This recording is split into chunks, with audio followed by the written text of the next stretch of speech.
All right, welcome everybody to my channel. Today, I'd like to show off the newest addition to the fleet here, which is the Stihl MS462C. This is a 70cc saw from Stihl. I got its little brother over here,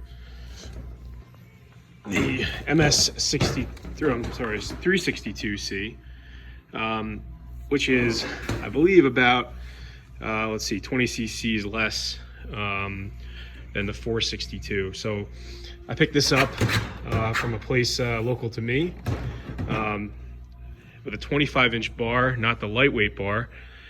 This has a regular full chisel chain on it. I believe it's 3/8, just like the 362 I have. This has a 20-inch bar on it. So real quick, a couple of features about this saw. I know there's a lot of other videos that cover this line, some really good reviews out there. Shout out to the guy I like to watch, Human, his YouTube channel. He's really knowledgeable about these things. He points out, importantly, that this is made in Germany, just like its brother here, even though the sticker rubbed off. A few things that I noticed initially right off the bat here. You see with the bigger saw, the muffler configuration is a little bigger than this one. And also, I think this is important for extended use. When you bounce the saw, you can see how there's a lot of travel on this spring. It's really isolated very well. And the 362, you can compare. If you look at the size of just by the spring on the side here with the handle versus this guy, there's a definite difference. Because when you wiggle this one, you still get some movement. This one, you get a lot more movement. So I have not tried this out yet, but I would imagine that the anti-vibe system is probably a little bit better on this version. So this saw, both these saws were relatively on the higher price side.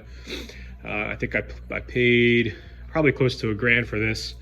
And I also had them throw in the kit for dogs on the other side of the saw. So see, you have one set of dogs on this side, but when you're doing,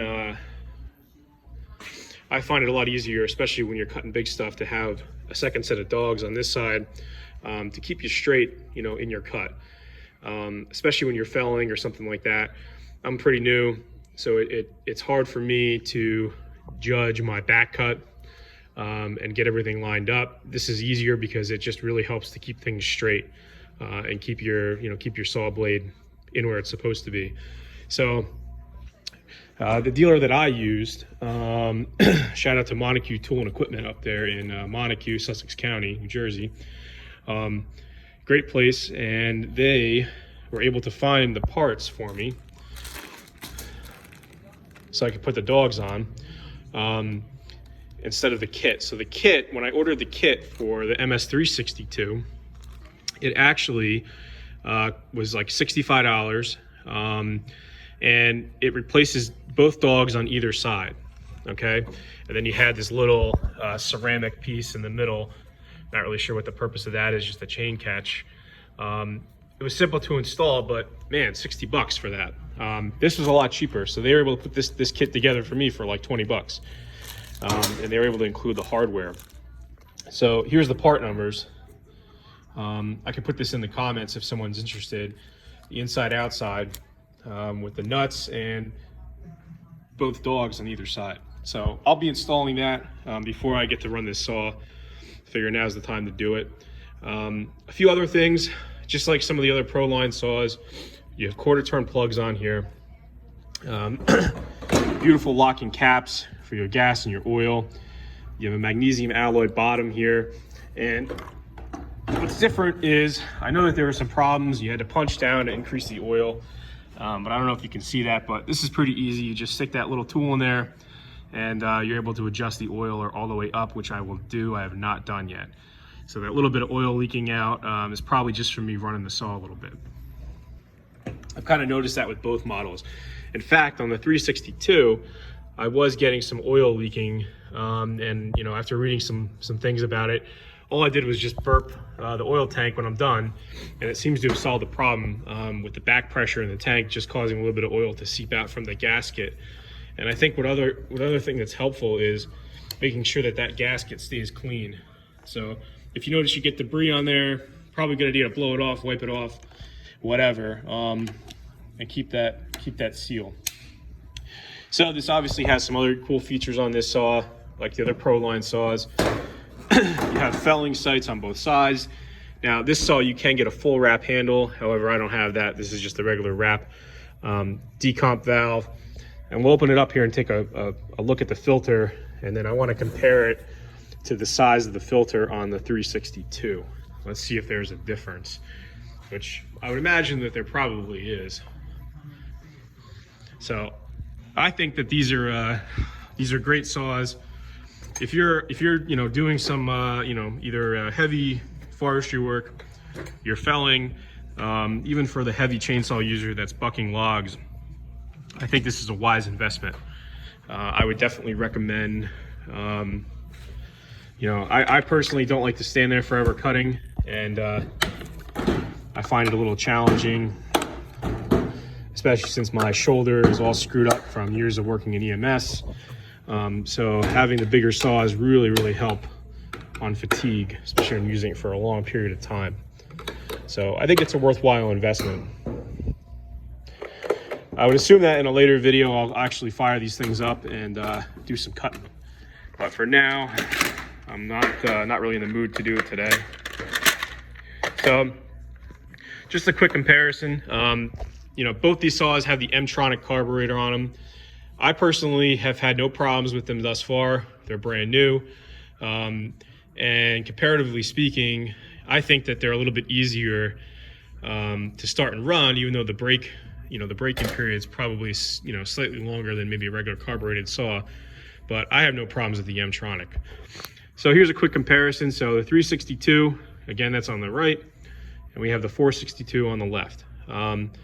Automotive style air filters. This one looks a little bit bigger than the other one here.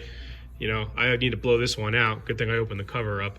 I was cutting up some real dead stuff, so it gets real dusty. Now, the last time I was cutting this dead stuff, not to go off too far track here, I was using my Echo. This is the CS501P up on the shelf here. What a great saw. Lots of power, and this thing is light, nimble. But after cutting, you know, for a couple hours with real dusty conditions, I noticed the saw was bogging down hardcore. So I had to take the filter out and blow the filter, and you know, that took care of the problem. But you know, it's just important to note that, you know, maybe that's the difference between these Echoes and the Stihls. Now, I'm not an expert, but I think that the air filtration on the Stihl is much better than the Echo, personally. So that's the inside. Here you have the electronic carb, but back here you have the single, you know, start, stop. Okay, down here, there's no choke. Let's see, we got, well, this is your choke, I guess. You know, spark plug up top. You have a cold weather shutter for the car back here. And on the 362, it's over here. Looks like that's over here on the 462. So obviously you can tell, you know, the head's a little bigger on both saws here, but really not much of a difference.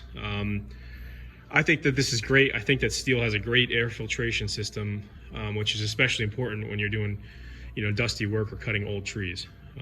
Really pays off, and it's easy to get to this. So those quarter turn screws, you just blow off the filter, put it back on. You know, be careful not to get any dust down inside your carburetor, and you're good to go.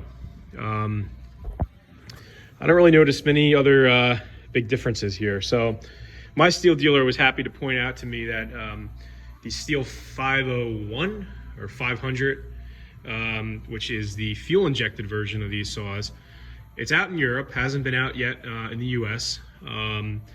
But you know, he was quick to point out that the US Forest Service needs to stick with the carbureted stuff, you know, just because, you know, of safety, I guess, and flashback, I'm not really sure, emissions. So the carb stuff will still be around, you know, as long as Stihl is doing business in the US, I would assume. Maybe someone else has more information on that. But I'm anxious to get my hands on that. I think it's going to be fun, you know, fun saw to play with. The price point, I think in Europe, we're looking at, you know, upwards of $1,500. Who knows what the US price is going to be. But if you need a saw, you're looking for a pro saw, I think you're fine getting one of these guys now. They seem to work out the problems that were noted previously with the 362. I think maybe the 462 had them too, you know, with the pain in the butt oiler. You know, I've ran the 362. I probably have at least 8 hours on the saw now, maybe a little less. No problems. And I'm running Stihl premixed fuel in these. I do have some of the AMSOIL Sabre. I have not run that yet just because it's hard to get ethanol-free fuel, and I'd rather use the ethanol-free. I'm also running AMSOIL bar and chain oil, the semi-synthetic. I really haven't written many reviews about it yet. I seem to like it. It seems to wear well on the chain. It seems to stick around well.